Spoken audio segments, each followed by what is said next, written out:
Well, welcome to the 5 a.m. Mester Scrum late edition in the evening. I think it's like 6:30 p.m. Eastern Standard Time. I apologize. I got so many things going on. Everyone's doing this, but you know what? You have to work on it. And I still wanted to do the show and share with you some thoughts on some sprint planning, stuffed activities, and some five. Well, today talk about using like continuing a baseball theme from before and using a baseball lineup, like how the manager puts their batting lineup together and preparing for a game, using the same mentality or using something fun or interesting like that to plan your sprint planning. Like have the same kind of logic, how it does there. So we're going to talk about that a little bit and how it's not sprint planning is just not throwing stuff up against the wall, but there is a little strategy to it. And I'm going to compare it to batting order a little bit. So we're going to talk about that today on our Thursday for 5 a.m. Mester Scrum, where we talk about Scrum and Agile in a very practical and tactical way, so you can bring value to your customer and not work so hard to bring that value to them. So, why baseball order, Greg? Why are you talking about? So, if you ever seen Jira, if I have everything here, I do. I have a whiteboard, right? So, in baseball, the manager will pick different players in the lineup based on who's pitching, what kind of pitching, and mix it up based on what their tendencies are and what they're good at versus bunching them all up together. So, like, if we were doing a baseball lineup, and in the lineup there's 10 people, right? There's 1, 2, 3, 4, 5, 6, 7. We'll just go with 7 for now, right? And we got a Bubbles. Hi, Bubbles. She's here. What's up? What's up, Bubbles? When I'm doing a show, did you need to say hi? Here. Get it over with. There she is. Doesn't care. Day night. She's gonna track me down with the show. Hopefully she won't take the microphone out. Don't take the microphone out. Don't do it. Don't do it. Bubbles, lay down. Hold on. Lay down. Ow. Lay down. There you go. She's crazy. Okay. So in baseball, you have power hitters, you have fast runners, you have different things. So you have like power hitters. I don't know if you can see that. There we go. I'll move over a little bit here. There we go. You got power hitters. Power. You have singles and doubles, like just hitters. Right? You have base runners. Like they can steal fast stealers. Probably spelled it wrong. So they got, this looks more like steel. I don't know. Fast stealers, right? So you got people that can run the bases fast. People get walks. People want power, right? So in baseball, you don't want to put everything as like power, hitter, stealer, right? Or fast. I'll put an F for fast. So that's not what you want to do. So in baseball, you might do a hitter, right? So you do a hitter, and maybe you do power, right? Maybe then you do a power, and then maybe you do like a stealer, like fast, maybe, right? And then they always put the power hitter is always the fourth one up because that's the person that can clear the bases all the time. And maybe you do a hitter, a stealer, and a hitter, right? I'm just giving a couple idea. Or I keep saying steal, but I want to put fast, right? Fast, power, right? So you start off with like a power hitter. You start off with a hitter because the idea is they get on base, right? And in baseball, if the hitter gets on base, who normally gets on base, the power person comes up and can get 2 runs or hit it hard, and the hitter can get all the way around the home plate and score a run.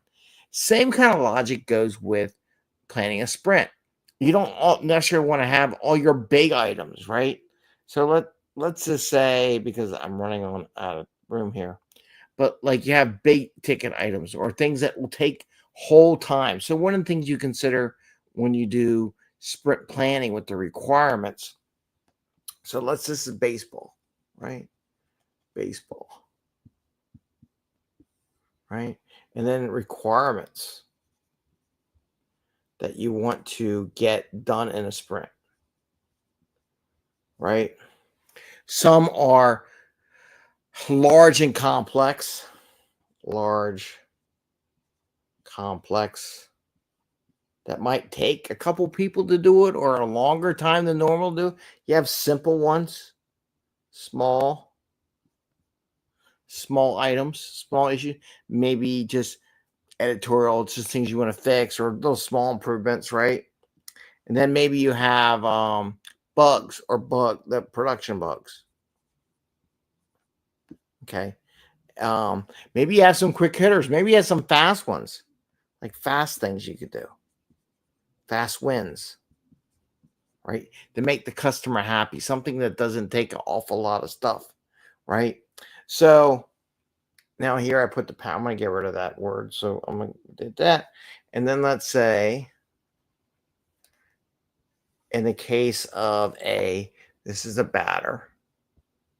So I'm making a column on here for those who are doing the podcast thing. So I got a couple columns where you can do the worst way where you do all power, right? But then you could do a better way, which is mixing up power hitting and stealing capability or fast runners, right? So the same idea goes to sprint planning. You take the same process.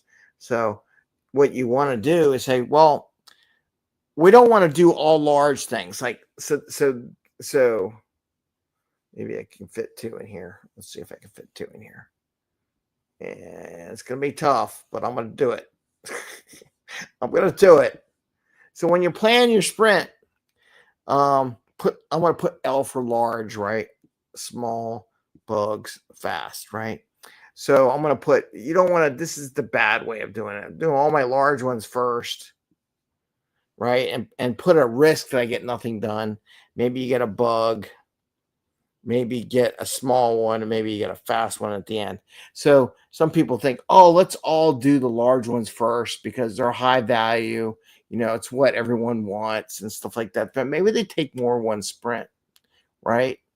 So what you really want to do is look at the player, the team you have and what's capability. So maybe you put a large one up front, okay? But then maybe you put a small one, maybe you put a bug, right, from the last sprint that you want to fix. And you put them in these order. This is the order that you put in the list when you do sprint planning. Some people think you just do it. And there is a way of doing it where you mix it up, where you have some large ones, some small ones, maybe a bug, maybe another large one, maybe a fast one, right? And then maybe you do another small and 2 smalls at the end. So in this mix up, I got one where I do a large one first. I do a small one. I got a bug. I got another large one. I got one that's fast, something we could win. Like we know would give us a couple days in a sprint. Gets closer to the end of the sprint, we get that done. Maybe 2 smalls, right? So you want to mix up your sprint to have a mix of work, just like we mix up the baseball to take advantage of it. Why? The large ones are high value ticket items, right? But the small ones are quick wins. We need some hitters out there. Yeah, it's going to take a longer, but we don't want to make nothing out. So the same principle applies in sprint planning as it does with baseball batting plan, right?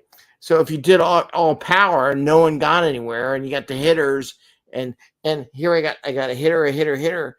But there's 3 hitters, and they all move one base at a time. You don't score any runs, right? And then you have a fast guy at the end, but he's got to get on base, right?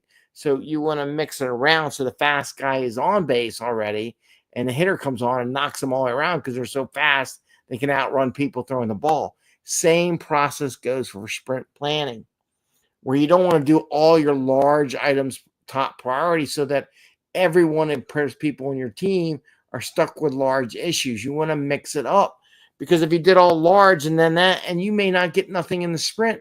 So you work through the whole sprint and there's no value produced in the sprint, right? So take the idea of how a batting order goes and mix it up. Maybe a large one up front because it's going to take a while to do. We just know it. Might as well start earlier than later. Because if you start a large one too far in the sprint, you'll never get it done, right? And you get the partial credit debate and all that kind of stuff.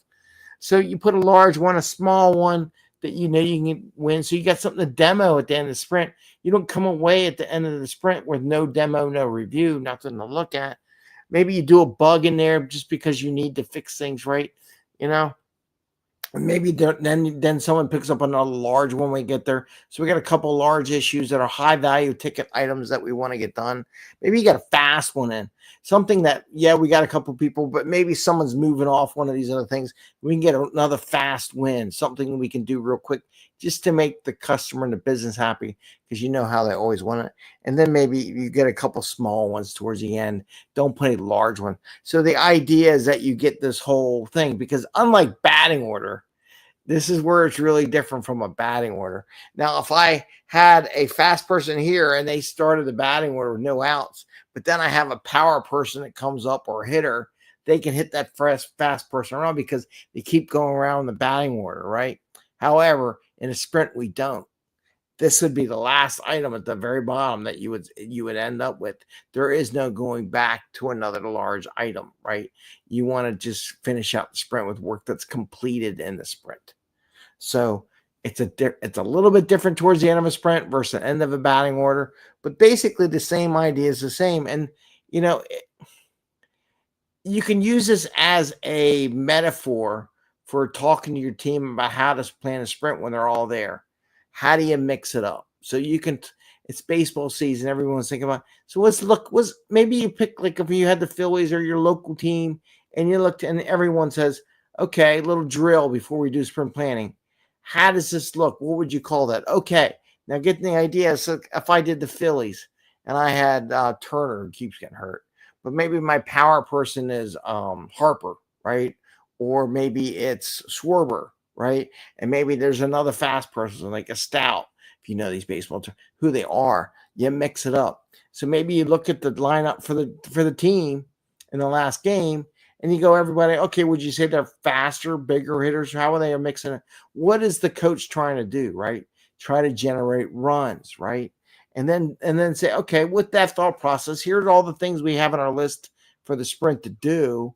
Do we want to rearrange these any so we can make sure we generate some runs before the end of the sprint? Same. It gets them thinking that way. The idea is that it gets them thinking of a different way of doing it. So I wanted to share that with you on this 4R Thursday, where we talk about roles, requirements, reviews, and retros. When we talk about requirements, it kind of includes sprint planning because that's where we do our requirements work. And I wanted to share that as a different way to spur the idea rather than just throwing stuff up on the list. You arbitrary pick. Maybe there should be some reasoning and logic between the order and the priority of the work that's in the sprint. And that's just a good example. I hope you enjoyed that one. I hope it's helpful. Hope it makes you think about it a little bit more than just throwing it out there and just arbitrarily showing up. And I want to wish you best. I want to wish you happy scrumming. We are doing our 67-day challenge. Hope you follow that. If you're listening to this show, that you go over there as well. And I got a couple opportunities to speak in the next. We did the Princeton Agility Forum, our meetup, and their post is on YouTube. So if you want to watch what I presented for Scrum, the mastermind of Agile, it's there, right? You can check it out. It was a quick little 10-minute. I think I've talked for about 11 minutes per se on that subject. I had some questions after that. So with that, I want to wish you all the best. I want to wish you a happy scrumming. Don't forget to sign up for our mailing list. And you get a free copy of the book, which is here somewhere. I don't know where it is, but I usually had a copy. Been using a couple copies lately. I'm actually doing a book signing next week in Scranton. So we'll see how it goes. Or actually, it's a TV show I'm doing in Scranton. And I'll share more with it as I solidify exactly what it is and what's going on. So if you live in Scranton, PA, I'm going to be on your local TV. So With that, I'm going to wish you all the best. Happy scrumming. Take care and see you soon. Bye, everyone.